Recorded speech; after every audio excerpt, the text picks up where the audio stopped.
Ever meet someone so brazenly rude you have to stop and ask yourself, did they really just say that out loud?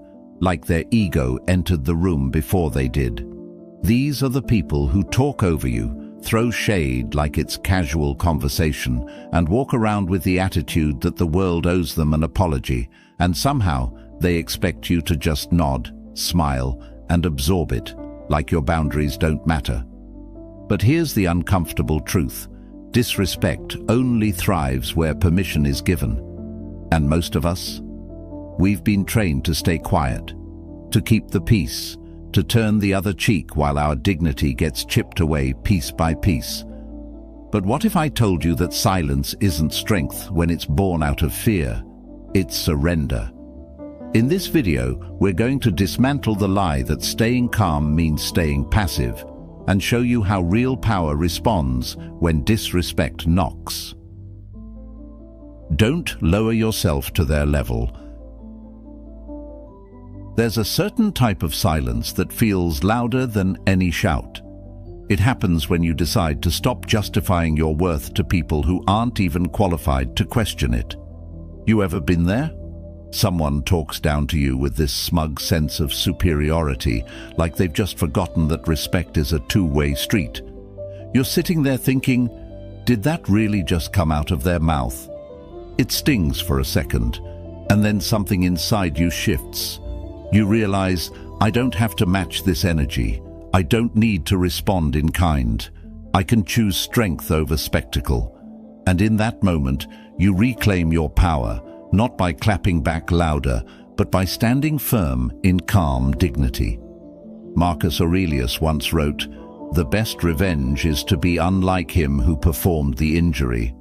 That quote lives in my bones, because when you respond to disrespect with dignity, you don't just protect your peace, you starve their ego.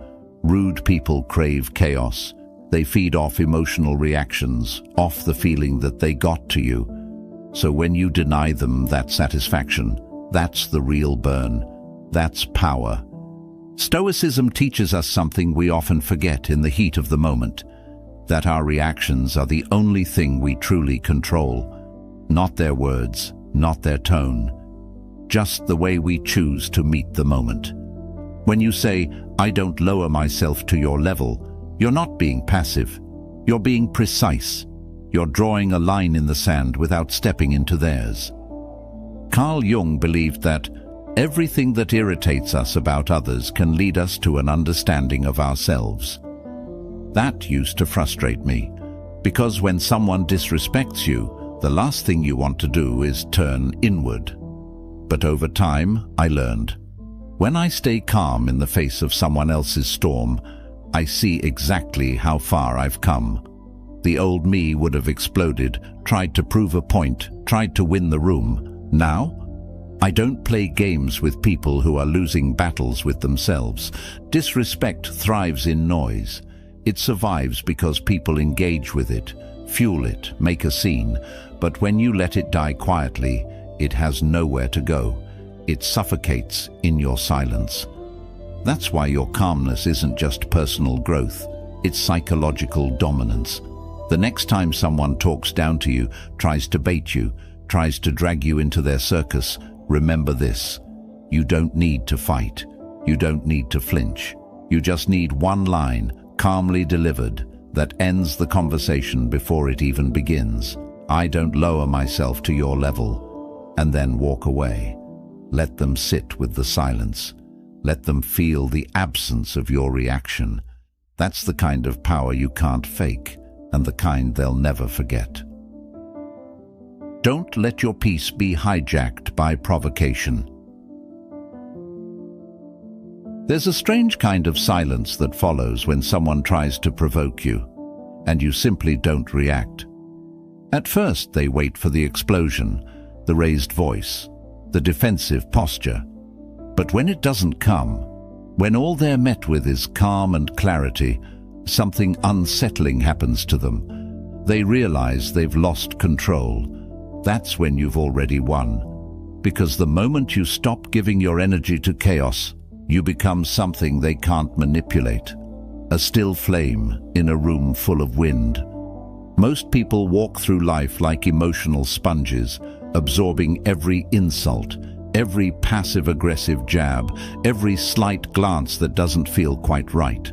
They personalize everything. They let it eat away at them, shaping their mood, their words, their entire day. But there's another way, a wiser way. The Stoics believed that real strength isn't in how loud you clap back, but in how little you need to. Marcus Aurelius said, "You have power over your mind, not outside events. Realize this, and you will find strength." That quote doesn't just sound good, it's a life strategy. Because when you finally accept that your peace is your own, you stop handing it out to people who haven't earned it. When someone can no longer trigger you, they no longer control you. The more you react, the more you reveal your buttons, your fears, your insecurities. But when you hold your peace, when you guard it like sacred ground, you become untouchable. Carl Jung once noted that everything that irritates us about others can lead us to an understanding of ourselves. It's true. I started to see that the people who annoyed me most weren't showing me something about them. They were exposing something unhealed in me. And when I stopped reacting, I could finally see it for what it was, a lesson, not a threat. You see, not every comment deserves a reply. Not every insult is worth unpacking. Some things are just noise testing your inner volume, and if your peace is loud enough, the noise fades into irrelevance. That's the real flex. Not showing how sharp your tongue is, but how unshakable your spirit is. Let them throw shade. Let them bait you. Let them drown in their own noise while you walk out dry. Don't let their words live in your head. It's strange how certain words stick. They echo, not because they're true, but because they hit something raw, something unfinished inside you. You can walk away from a moment physically, but still carry it mentally, like an old, unwanted souvenir. Ever notice that? How disrespect doesn't just come and go, it lingers, like an unwelcome guest who refuses to leave. That's how it works. Someone says something careless or cruel, and suddenly you're lying awake at night, reliving it, rewriting your response, wondering if you should have said more, done more. But here's the thing nobody tells you. You don't have to let their words take up space in your mind. You are not a storage unit for other people's projections. The Stoics knew this better than anyone. Seneca once said, "We suffer more often in imagination than in reality." That quote hits different when you're replaying someone's insult over and over in your head, doesn't it? Because most of the damage isn't from what they said, it's from what you let it become inside you. The interpretation, the repetition, the false belief that maybe, just maybe, they were right. But that's the trick disrespect plays. It wears the mask of truth and hopes you won't look closely enough to question it. Carl Jung once observed that what you resist persists. But I've learned it's not just about resisting thoughts. It's about acknowledging them without renting them space. You can say, "I heard that. I see what you're trying to do," and no, you don't get to stay. That's not denial, that's self-protection. It's psychological hygiene.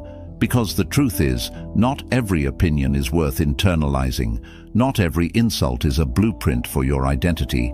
The people who throw the harshest words often have the most unresolved pain. They lash out not because they see you clearly, but because they don't see themselves at all. They need you to hurt so they can feel powerful. But when you deny them that, when you walk away clean, unaffected, unapologetic, that's when they realize they never had any power to begin with. Disrespect only grows when you water it with attention. When you replay the moment, dissect the tone, write imaginary comebacks in your head. That's how it multiplies. But when you say no, this doesn't live here, you take the air out of it. You end the loop. You protect your inner space like it's sacred ground, because it is. So next time someone throws shade, a low blow, or a careless insult, pause. Ask yourself, do I want to carry this? Do I want to keep hearing this every time I close my eyes? And if the answer is no, make it final. Say it out loud if you need to. I won't let your words live in my head. That's not weakness, that's freedom. And that's the kind of power that doesn't just silence your enemies. It silences your overthinking, your self-doubt, your need to make sense of nonsense. Their disrespect reveals more about them than you. It's wild how often people show you who they are without even realizing it. You think they're attacking you, insulting you, tearing you down. But if you listen closely, you'll hear something else. A confession, wrapped in sarcasm, drenched in bravado, but a confession nonetheless. Because the truth is, people rarely speak to you. They speak from themselves, from their fears, from their shame, from the parts of them they don't want to face. And when they feel small, they try to make you feel smaller. Not because you are, but because if they can bring you down, they won't feel quite so alone in their own misery. This is why Stoicism matters so much in moments like this. Epictetus once said, "What upsets people is not things themselves, but their judgments about these things." When someone insults you, it's easy to take it at face value, to internalize it, stew on it, react. But the Stoic sees deeper. The Stoic understands that an insult says little about the target and everything about the source. Disrespect is often just disguised pain, or insecurity, or fear dressed up as confidence. I remember a moment so clearly. I was in a conversation, more like a debate that turned sour, and the person on the other side looked at me and said, "You're way too sensitive. You'll never survive out here." Now, years ago, that would have hit hard. I would have started questioning myself, maybe even apologizing for who I am. But not that day, because I saw it for what it was. Not a comment about me, but a mirror reflecting their fear. What they were really saying was, "I don't know how to feel deeply. I've numbed myself so much, I see empathy as weakness." So I looked at them, calm as ever, and said, "Thanks for revealing more about yourself." And that's when I saw it, that flicker in their eyes, that moment where they knew I'd seen past the mask. Because projection, as Carl Jung explained, is the unconscious transfer of one's own desires or emotions onto another person. People accuse you of being too emotional, too ambitious, too naive, because they're uncomfortable with those same traits in themselves. They don't have the tools to process their own depth, so they attack yours. The moment you realize this, everything changes. Suddenly you don't feel attacked anymore. You feel informed. Their words don't cut the same way because now you understand. They're not revealing the truth about you. They're exposing the truth about themselves. And that knowledge, that's freedom.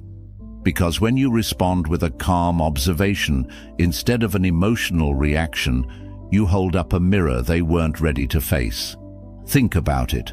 When someone throws unprovoked shade, they're hoping for chaos. They want you flustered, reactive, off balance.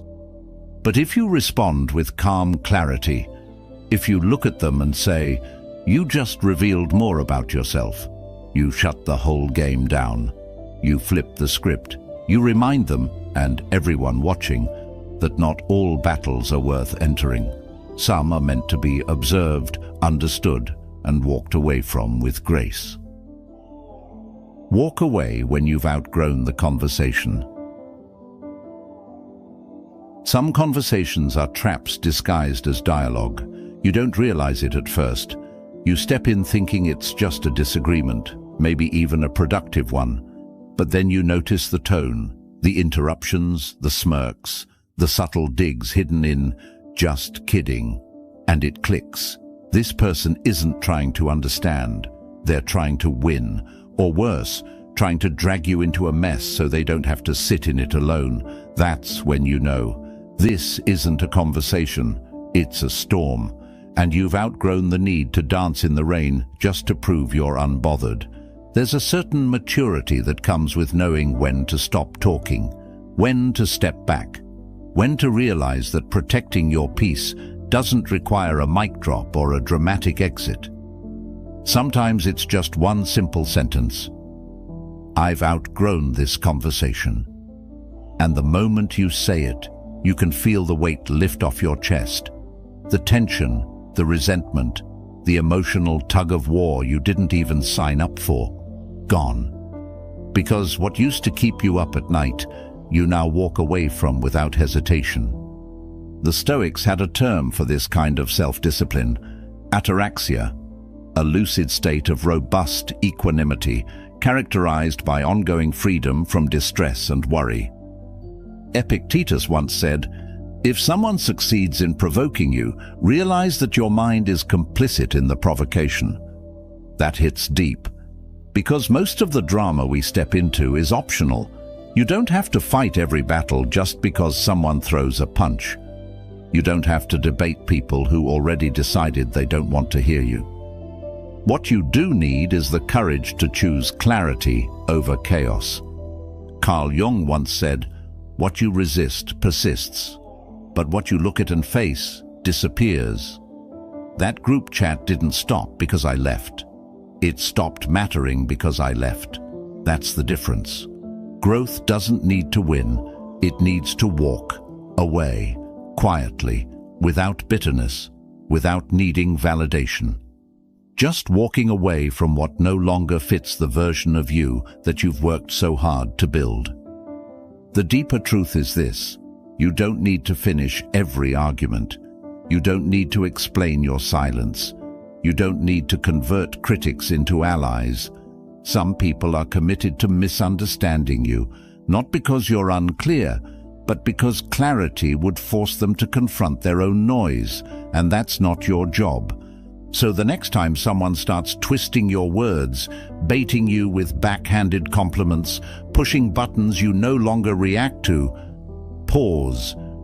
You don't need to defend yourself. You don't need to rise to it. Just say it calmly, clearly, with all the grace your growth has earned. I've outgrown this conversation. Then leave. Let them spin. Let them talk. You've got better places to be, mentally, emotionally, spiritually.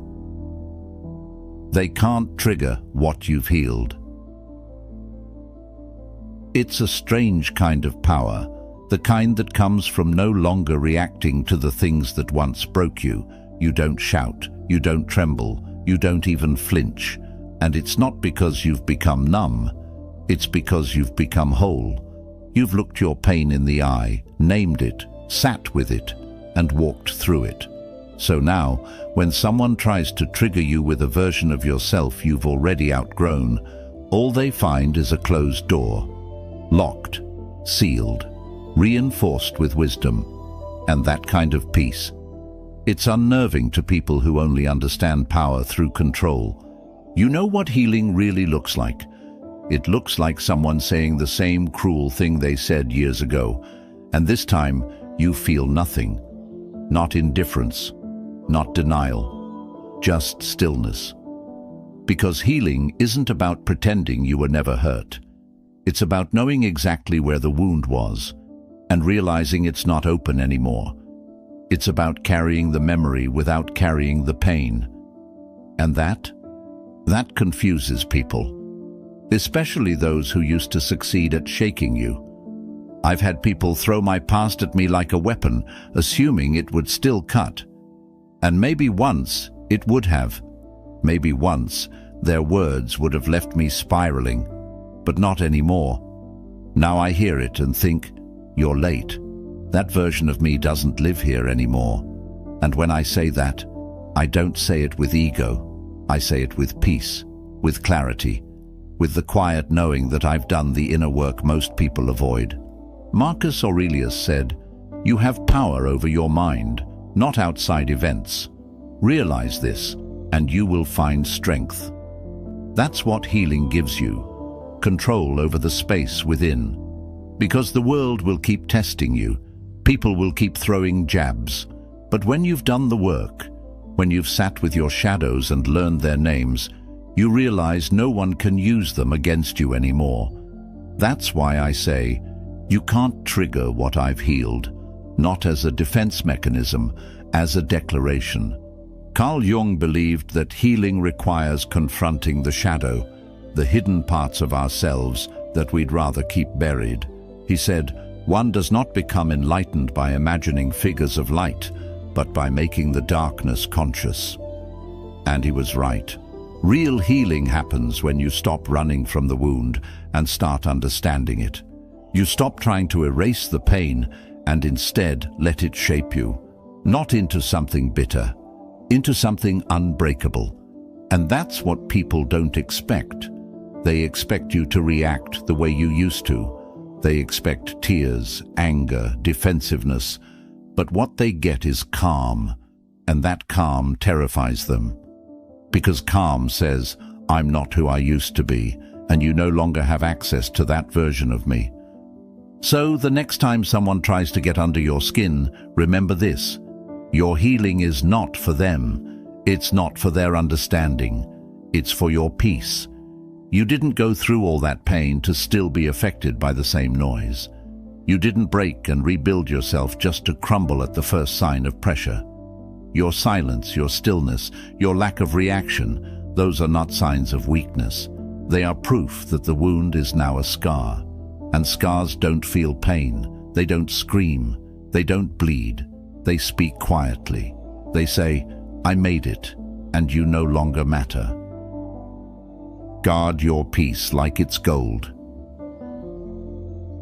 There comes a moment in your life when chaos no longer excites you. Drama doesn't seduce you. Being right isn't as satisfying as being at peace. You stop needing to prove anything to anyone, not because you've run out of things to say, but because you finally realize the cost of every unnecessary reaction. And it's not worth it. Your energy is expensive. Your peace, priceless. And once you learn that, truly learn that, you start treating it like the most valuable currency you have. I used to give everyone access. If you wanted an argument, I'd meet you there. If you threw shade, I'd throw it right back. If you questioned me, I'd explain myself to death just to prove you had the wrong idea. But every time I did that, I handed over a little piece of myself, a piece of my calm, my confidence, my clarity. Until one day I realized I was bleeding energy for people who didn't deserve a drop of it. That's when everything shifted. I stopped engaging with anything that tried to pull me out of alignment. I stopped letting every barking dog distract me from the direction I was walking in. Seneca said it best: we suffer more often in imagination than in reality.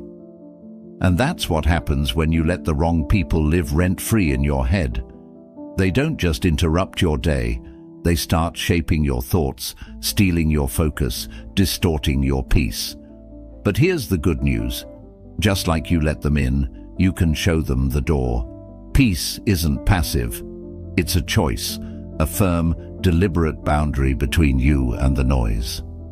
Carl Jung once said, "The privilege of a lifetime is to become who you truly are." But here's the catch. You can't become that version of yourself if you're constantly reacting to people who don't even know who they are.